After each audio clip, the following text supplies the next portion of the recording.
Inside El Castillo cave in northern Spain, a small red disc rests against the stone.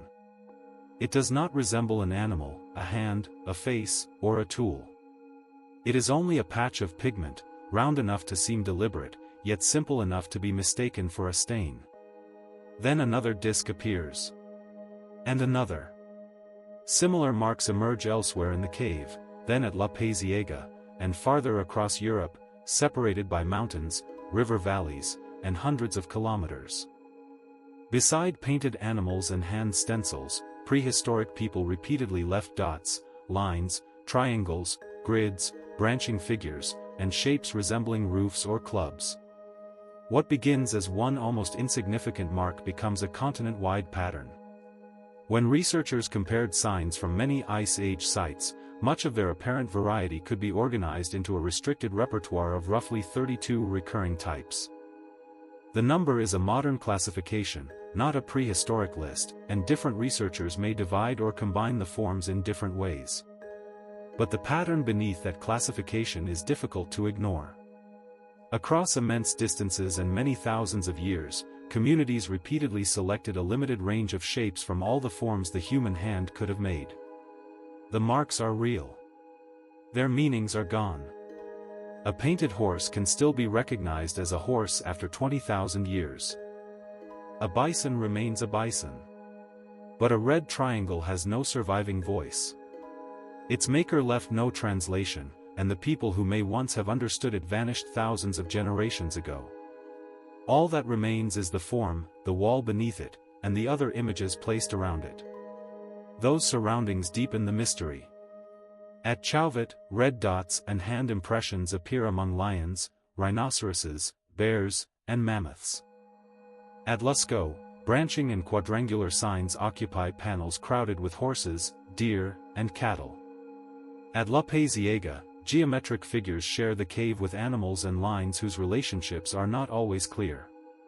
At El Castillo, discs, hand stencils, and other painted forms occur across chambers marked during different episodes. No arrangement repeats everywhere. No sign can be assumed to have carried one meaning throughout Europe. Yet the recurrence is too persistent to dismiss without explanation. If even some of these forms carried meanings recognized by others, then prehistoric people may have been placing information on stone long before the first accepted writing systems appeared in Mesopotamia and Egypt. Not sentences, perhaps. Not written speech. But quantities, identities, places, seasons, instructions, memories, or stories made visible outside the mind. The difficulty is that the signs survive across extraordinary distances in time. Upper Paleolithic cave art was not produced by one culture or one generation. It extends across changing climates, shifting populations, and traditions separated by millennia. Some caves were entered repeatedly. A wall might contain images made centuries apart. New figures could overlap older ones or appear beside signs whose original significance had already changed. The earliest reported dates make the problem more complicated still. Some red motifs at El Castillo and La Paisiega have been associated with exceptionally early uranium-thorium results. But this method usually dates mineral deposits above or below pigment, establishing limits rather than the exact moment a mark was made. The chronology and authorship of some early examples remain debated, and they cannot simply be folded into one continuous symbolic system stretching unchanged across prehistoric Europe. Most signs are harder to date. Charcoal can sometimes be tested directly. Mineral pigments often cannot. Overlapping images may show which came first, and archaeological deposits can reveal when people entered a chamber, but many painted or engraved forms can only be assigned to a broad period. Two similar marks might therefore be contemporary, separated by thousands of years, or connected only by resemblance. They could reflect cultural transmission. They could have been invented independently. Or they could recur because the human hand has only so many simple ways to arrange dots and lines. Resemblance alone proves nothing. But the evidence does not end with isolated shapes. Some marks occur in pairs, rows, clusters, or repeated sequences. Some appear beside particular animals. Others were placed on portable objects made from bone, antler, ivory, or stone, objects that could move with people, pass between communities, and carry a convention beyond a single cave. A row of marks beside an animal changes the question immediately. One line may be damage. Several lines may be decoration. But when strokes are regularly spaced, deliberately cut, or repeatedly associated with an image, the possibility of structure becomes harder to avoid. Structure is not the same as language. A sign may be intentional without representing a spoken word. A recurring form might identify a person, group, place, animal, or event. A sequence could preserve a quantity.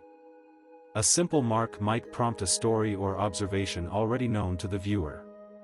Other examples may have been decorative, practical, accidental, or unrelated to every larger system modern researchers have proposed. The caves themselves reveal only part of the original act. Some decorated surfaces lie near daylight, but many marks occur deep underground. Their makers needed illumination, pigment or engraving tools, knowledge of the passages, and enough control to move through darkness before selecting a surface and applying a deliberate form. That does not prove ceremony, secrecy, or symbolic meaning. But it weakens the idea that every mark was casual. Their placement may offer the first surviving clue. A sign touching an animal may belong to the same composition. A mark above or below a body may refer to it. Overlapping lines can reveal separate episodes. Isolated forms might mark places, events, identities, or something no longer recoverable. Yet the original context may also have included speech, gesture, firelight, movement, and objects made from materials that decayed long ago. Archaeology preserves the wall, not the complete moment in front of it. The restricted repertoire therefore cannot be treated as one Ice Age alphabet. Its chronology is too deep, its regional variation too strong, and its surviving contexts too incomplete. But neither can all of it be dismissed as meaningless scratching. Some marks were clearly deliberate. Some recur in organized groups. Some were carried onto portable objects. And some may have allowed information to remain after the person who made them had gone. The central mystery is not whether prehistoric Europe possessed one lost written language. It is whether any of these repeated signs belonged to shared conventions, and whether another person, seeing them thousands of years before the first cities, could recover something their maker intended to preserve. For a long time, however, the marks that might answer that question were treated as little more than background. It is easy to understand why. The bison of Altamira seem to swell from the ceiling, their bodies shaped by natural curves in the rock. The horses of Lusco move with an economy of line that still feels immediate. Chauvet contains animals drawn with astonishing control. These images transformed modern assumptions about prehistoric minds. Beside them, a row of dots could look insignificant. Early surveys recorded many such marks, but they were often treated individually. Researchers described a shape, gave it a local name, or listed it as an abstract sign without connecting it to examples elsewhere. The famous animals became masterpieces. The smaller forms became background. But background can contain a pattern that the main image conceals.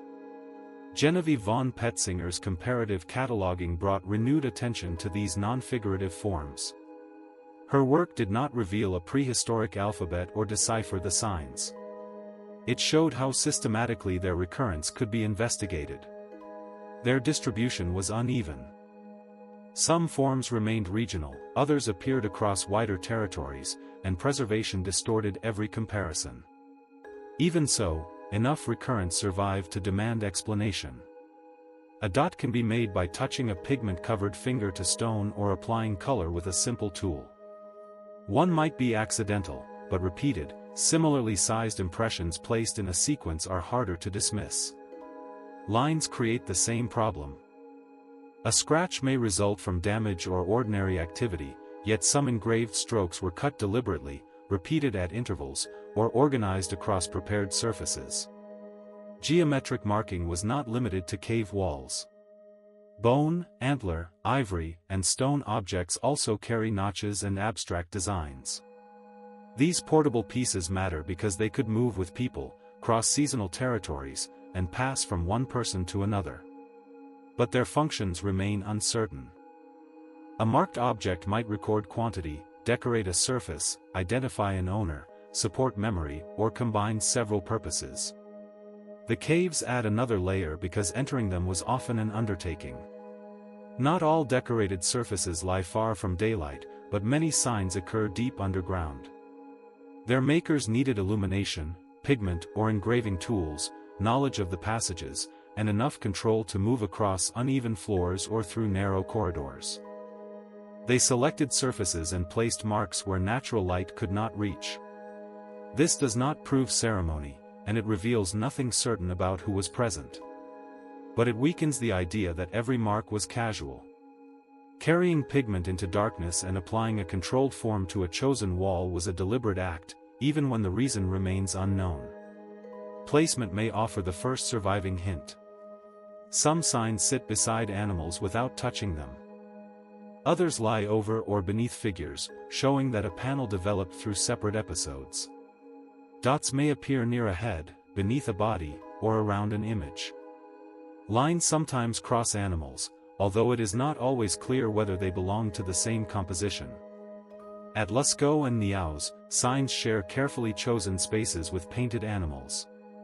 Elsewhere they appear on isolated walls, in narrow passages, or in chambers with little figurative art. This challenges the idea that the signs were merely decorative additions to animal images. An isolated form might mark a place, an event, a person, or something no longer recoverable. Yet the original context may also have included speech, gesture, firelight, or objects made from perishable materials.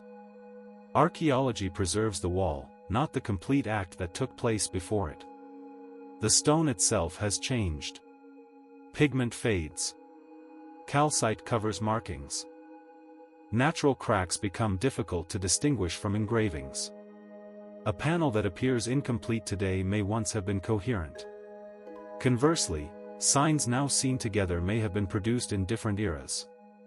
The surviving patterns may reflect cultural transmission rather than one language. Signs could pass through families, traveling groups, seasonal gatherings, and contact between neighboring communities. But archaeology cannot easily determine whether similar forms preserved the same meaning or were repeatedly reinvented. The categories remained uncertain, but the evidence raised a more specific question. Some signs appeared not as solitary forms but in pairs, clusters, and repeated sequences. Others stood beside animals or occupied organized areas of decorated panels. The mystery was no longer simply why familiar shapes returned. It was whether some of those marks had been meant to work together. A row of short marks beside an animal changes the question immediately. One line may be a scratch. Several lines may be decoration. But when a group of marks appears beside a horse, beneath the body of a bison, or within a panel where other signs have also been deliberately arranged, the possibility of structure becomes harder to avoid. Structure, however, is not the same as language. A pattern may be intentional without encoding words. A recurring form may carry meaning in one place and serve another purpose elsewhere. Some marks could identify animals, people, quantities, places, memories, or events. Others may have been decorative, practical, or accidental. Every explanation must therefore be tested against placement, chronology, repetition, and distribution. The investigation begins with the least dramatic possibility. Caves preserve many lines that were never meant to communicate. Natural cracks, animal scratches, later damage, pigment tests, and surface preparation can all resemble deliberate signs. Archaeologists compare the shape, depth, direction, and technique of a mark, together with its relationship to nearby images, before deciding whether it was intentionally produced. Some geometric forms were clearly made on purpose. Pigment was applied in regular dots. Parallel strokes were engraved with controlled movement. Shapes were positioned within composed panels or in places that required illumination, tools, preparation, and knowledge of the cave. But deliberate production does not prove symbolic meaning. Decoration remains a serious explanation. Repetition creates rhythm, and grids, parallel lines, dots, or zigzags can make a surface visually ordered without encoding a message. Yet decoration is rarely as empty as the word suggests. A pattern may be pleasing while also expressing identity, memory, status, or cultural convention. Visual beauty and shared meaning are not opposites. This leads to the possibility that some signs identified people or groups. A recurring form beside an animal can resemble a signature. On a portable object, a mark might indicate possession or association. If the same form appears in several places, it could suggest the presence of one individual, a family, a local community, or people connected through a wider network. The difficulty is that no sign can be tied securely to a named person. Simple geometric shapes may be invented independently, and some recur across periods far longer than a human lifetime. A mark that survived through generations might have represented a group tradition, but it could also have been reused with a different meaning. Territorial interpretations face a similar problem. A sign near an entrance, route, or prominent wall might have identified a place or announced that certain people had visited it. But many marks occur deep inside caves, where they would not function as obvious public boundaries. Their placement may instead reflect restricted knowledge, repeated visits, navigation, teaching, or meanings that cannot now be recovered. If signs expressed affiliation, their distribution raises another question: how did visual traditions move? Upper Paleolithic populations traveled, exchanged materials, formed partnerships, gathered seasonally, and learned from neighboring communities. A sign could spread through teaching or imitation without belonging to a continent-wide language. An individual might carry a familiar form into another region, where it was preserved, altered, or assigned a new purpose. This could explain why certain shapes recur without being perfectly standardized. The same convention may have traveled between communities, while its meaning changed through time. Yet cultural transmission is not the only explanation for similarity. Dots, lines, triangles, crosses, grids, and branching forms are easy for human hands to produce. Separate groups could create them independently because they emerge naturally from simple movements and familiar ways of dividing space. The repertoire therefore sits between two possibilities. It is patterned enough to suggest tradition, but often simple enough that resemblance alone cannot prove contact or shared vocabulary. Context becomes essential. When signs appear beside animals, they invite interpretation because the animal provides a visible subject.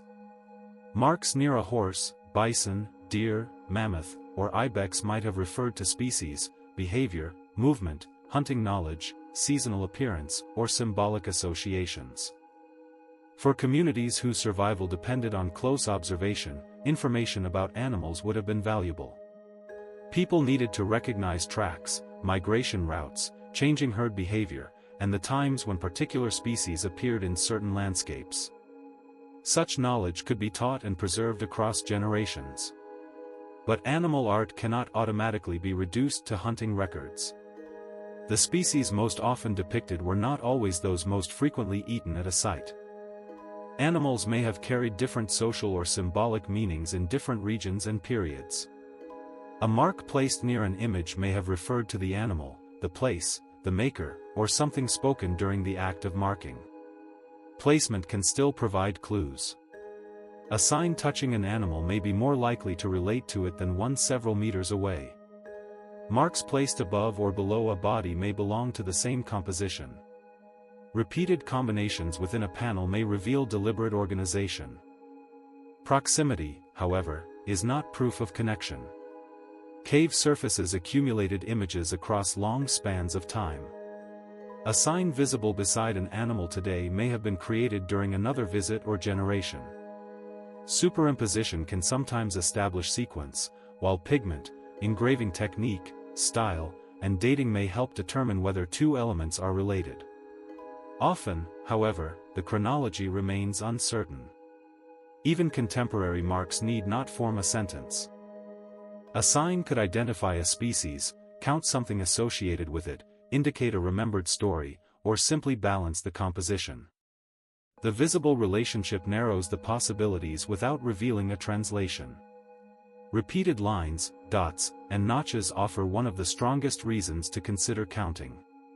A tally does not require an alphabet or grammar. It requires only a convention in which repeated marks represent units, intervals, or events. A group of strokes could have tracked animals, days, visits, or something else entirely. Researchers look for numerical organization in repeated group sizes, regular spacing, consistent sequencing, divisions between clusters, and associations with another image. If marks were added over time or if similar arrangements recur in several contexts, the case for deliberate counting becomes stronger. Yet recognizing counted units is not the same as knowing what was counted. Damaged surfaces may remove part of a sequence. Later lines may be added to an earlier group. Researchers can disagree over whether a faint stroke belongs to the pattern or where the sequence begins and ends. A set of marks may appear regular only because the incomplete or ambiguous examples have not been included. Still, a genuine tally would represent something important. It would place information outside the mind. A person could return to the marks and recover a quantity that might otherwise be forgotten. Someone else who understood the convention could read the same total after the maker had gone. No spoken sentence would be required. This possibility has encouraged more specific interpretations. A modern hypothesis proposes that some sequences associated with animal images may have recorded seasonal information, including aspects of animal reproductive or behavioral cycles. In this interpretation, repeated marks could represent units within a yearly sequence, while an additional recurring sign has been understood by some researchers as indicating a biological event. The proposal is attractive because it connects several pieces of evidence. Paleolithic communities possess detailed knowledge of animals. Some marks occur in groups. Certain groups appear beside animal figures. Seasonal information would have been useful enough to preserve. If consistent numerical rules matched known patterns in the lives of different species, the marks might represent more than decoration or isolated symbols. They could form a notation for organizing observations through time. But a successful correlation is not automatically a decipherment. The construction of the dataset matters. If only clear or supportive examples are selected, the pattern may appear stronger than the surviving record justifies. Faint or damaged marks may be counted differently, and incomplete sequences may be reconstructed in several ways.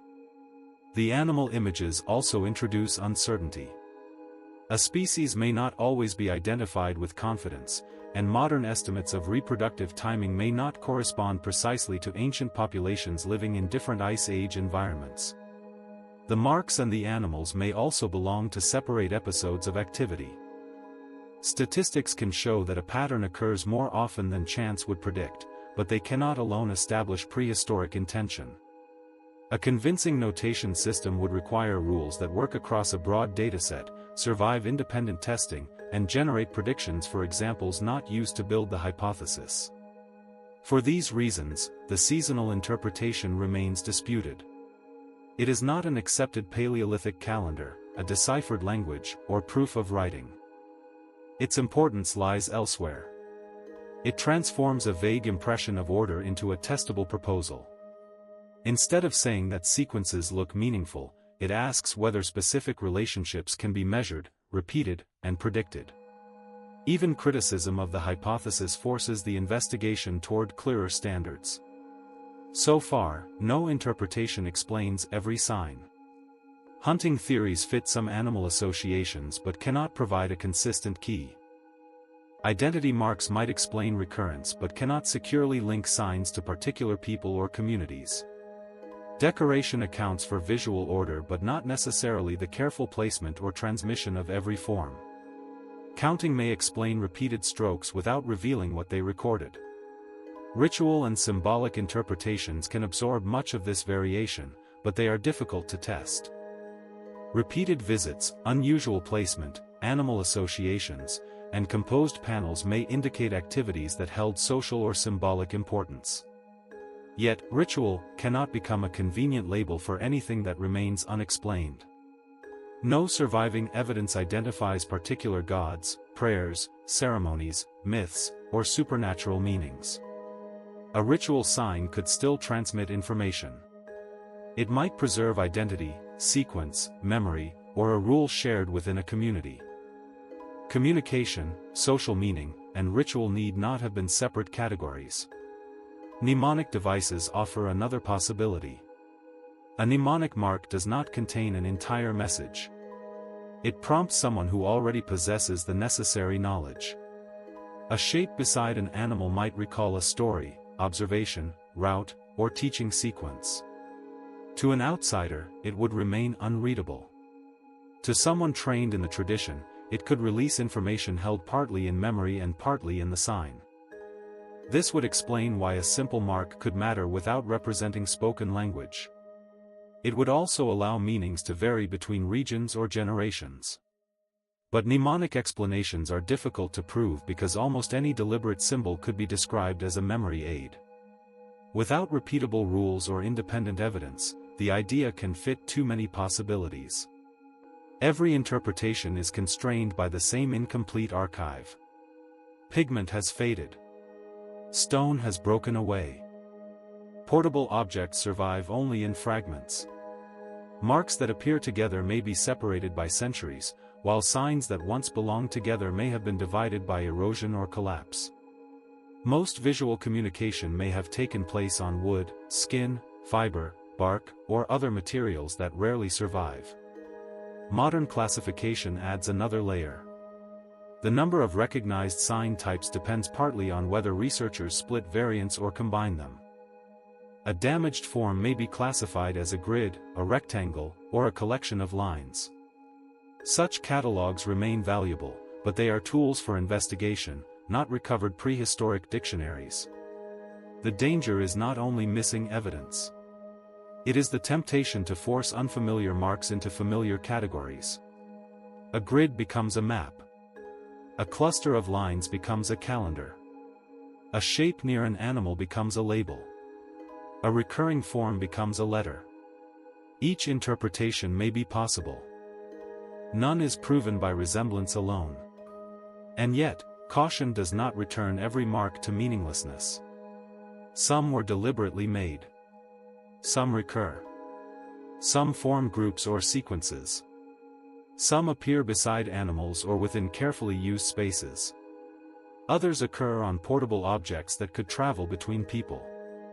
These patterns do not reveal one system, but they show that the marks deserve more than a choice between random scratches and an Ice Age alphabet. There may never have been one universal purpose. One community could have used lines as tallies while another used similar lines as decoration. A form might express identity in one period and support memory in another. Some marks may have been symbolic, some practical, and some unrelated to every larger pattern modern researchers have proposed. The search for a single code may therefore ask too much. A more useful question is whether any of these marks allowed information to persist. A tally can preserve quantity. A mnemonic sign can preserve the order of a remembered story. An animal-related notation can preserve an observation. An identity mark can preserve affiliation. A culturally learned symbol can carry meaning between people without representing a spoken word. Each remains different from full writing. Yet each moves knowledge beyond the moment in which it was first understood. Once a mark is deliberately placed on stone, bone, antler, or ivory, it can outlast the event that inspired it. Its maker can leave, and the mark remains. Another person may encounter it, recognize it, copy it, or pass its meaning onward. The surface becomes more than something altered by a human hand. It becomes a place where memory can wait. The crucial boundary may not lie between meaningless scratches and written language. It may lie between a sign remembered only by the person who made it and a sign capable of helping knowledge survive outside that person's mind. If some Ice Age marks crossed that boundary, then the final question is no longer simply what they meant.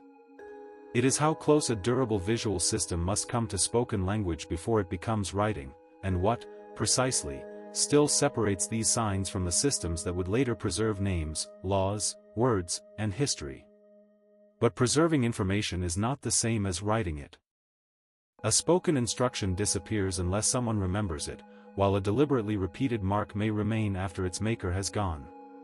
Survival alone, however, does not make a mark writing. A footprint can survive. So can a handprint, a decorative line, or a row of notches. Each may preserve evidence of an action, and some may communicate something to another person. The decisive issue is whether a visual form belonged to shared conventions that allowed someone else to recover information from it. That distinction separates several human abilities that can appear similar across thousands of years. An image may represent something visible.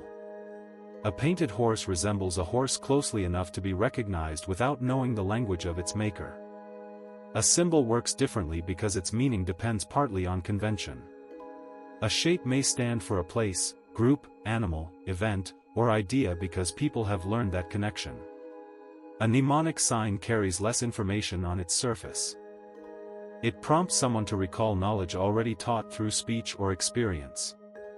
A tally preserves quantity by repeating a unit. A notation system may organize categories or sequences without recording a spoken sentence. Writing belongs within this wider landscape of communication, but it is not identical to all of it.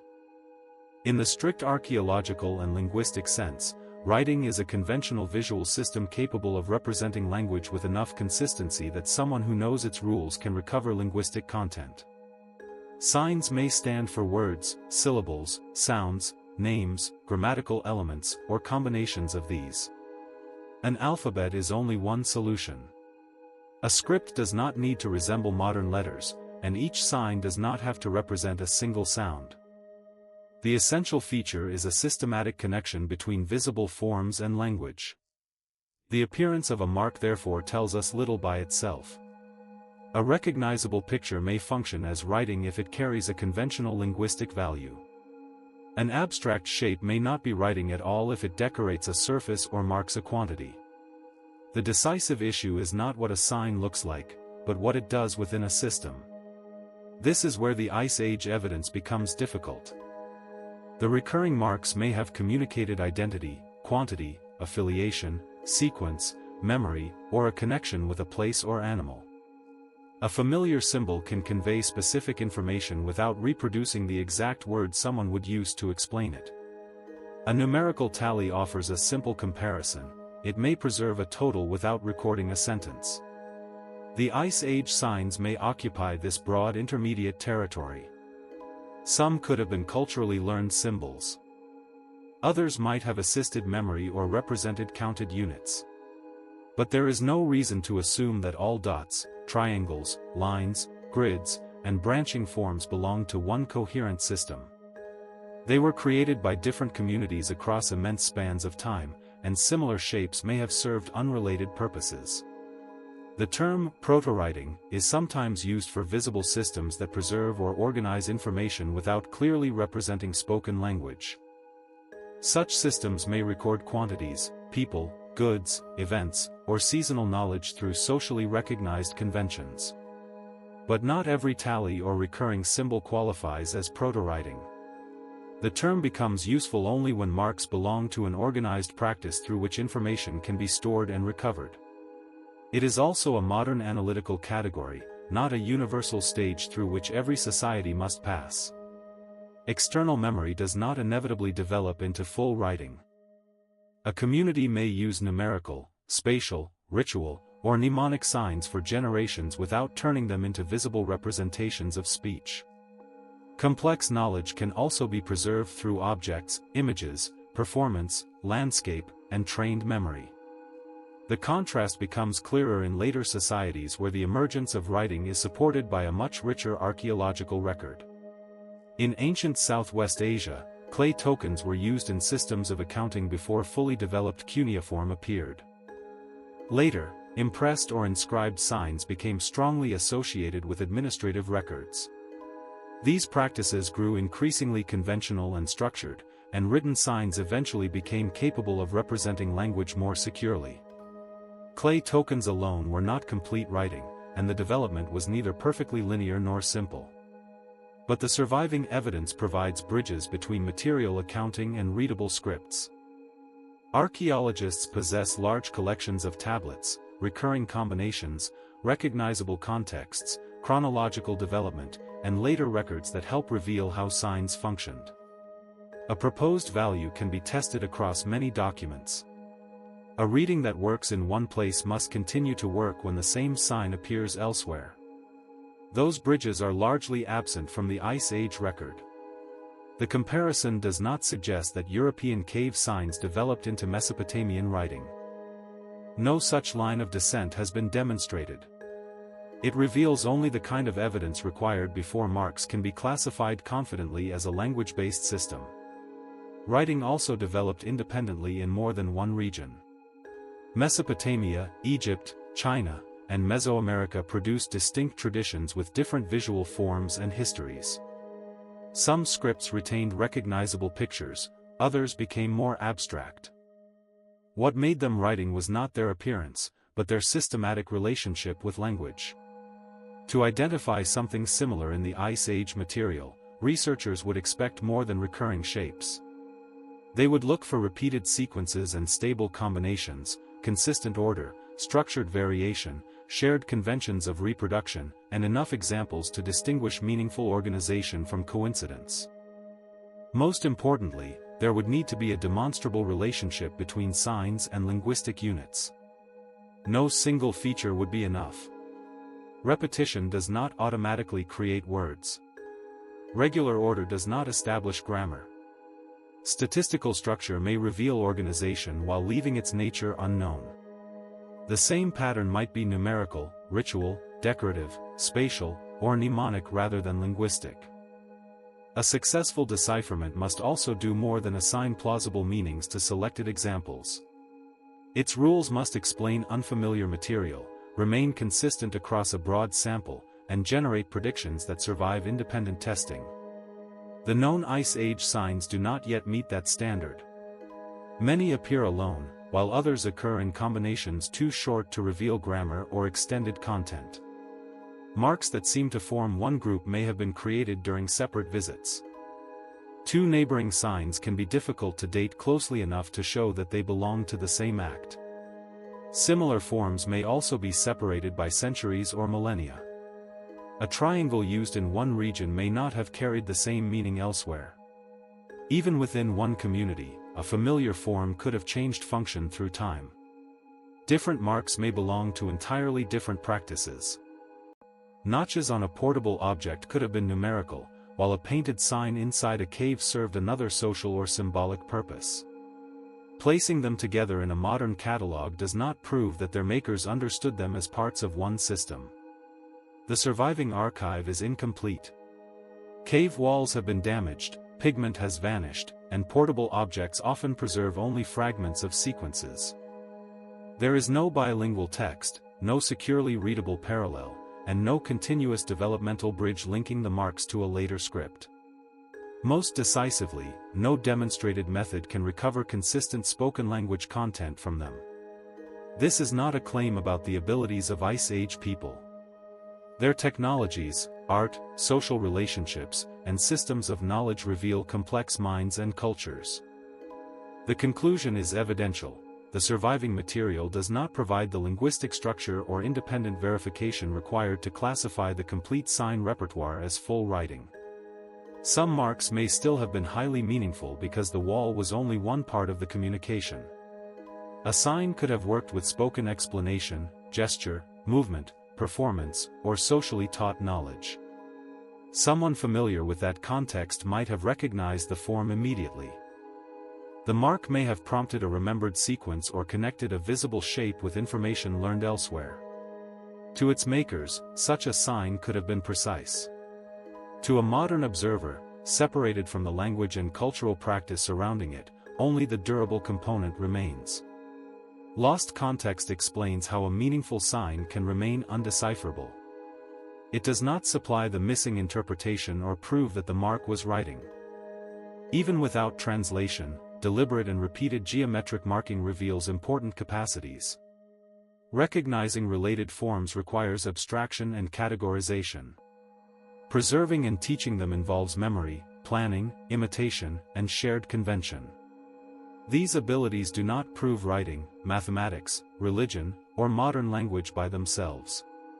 The signs did not create symbolic thought. They reveal minds already capable of making meaning durable. The archaeological record, however, preserves only part of that activity. Stone, bone, antler, and ivory survive because they resist decay. Signs may also have been placed on wood, bark, skin, fiber, or painted surfaces that disappeared long ago. Cave walls and durable objects may therefore represent only a small and unusual fraction of prehistoric visual culture. That possibility must remain carefully limited. Missing materials do not prove that lost scripts existed. Preservation bias explains the incompleteness of the archive. It does not provide positive evidence for writing. Nor should these marks be placed at the beginning of an inevitable march toward tablets, cities, states, and civilization. Writing did not appear simply because human intelligence reached a required level. Its development was connected to particular forms of administration, institutions, exchange, politics, and record-keeping. Many sophisticated societies preserved extensive knowledge without representing speech in writing.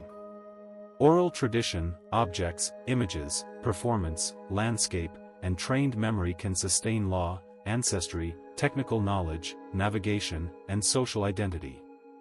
Such systems can change or fail, just as written records can be lost or misunderstood. Writing transformed the durability, portability, scale, and administrative reach of information, but it was not the beginning of intelligence, symbolism, culture, or history. The Ice Age signs matter because they belong to the deeper history of making information material. Some may have identified, counted, reminded, categorized, marked, or connected. Others may have been decorative, practical, incidental, or unrelated to any wider communication system. The most responsible picture is one of multiple practices created by different communities for different reasons across vast periods of time. Within that diversity, at least some marks may have embodied a crucial convention, a form placed outside the mind so that another mind could potentially recognize it. That ability is not the same as writing, and no direct path can be drawn from the cave signs to later scripts. But it belongs to the deeper cultural history from which writing became possible. Every script would eventually depend on the same material principle, the ability to attach thought, memory, or convention to a surface and encounter it again. The recurring Ice Age signs therefore cannot currently be identified as humanity's first full writing system. They do not demonstrate stable representation of spoken language, securely readable sequences, consistent syntax, or one decipherable code shared across Europe. That answer does not reduce them to meaningless scratches. Long before surviving tablets recorded transactions, names, rulers, and laws, people were already making durable marks. Some may have allowed quantities, associations, identities, places, or remembered knowledge to remain visible after the immediate moment had passed. The history of writing did not begin in an intellectual vacuum. It emerged from a much older human capacity to turn memory and convention into material form, even though the cave signs were not necessarily writing before writing had a name. Return, then, to one simple geometric mark on stone. Its shape remains visible, but its explanation is gone. The maker has disappeared, along with the spoken words, gesture, and cultural context that may once have given the form meaning. No sentence can be recovered from it. Its purpose cannot be identified with confidence. Yet someone chose to place that form on a durable surface where another person might encounter it. The maker vanished, but the mark remained. Before humanity learned to make words survive, it had already learned to leave memory waiting on a surface.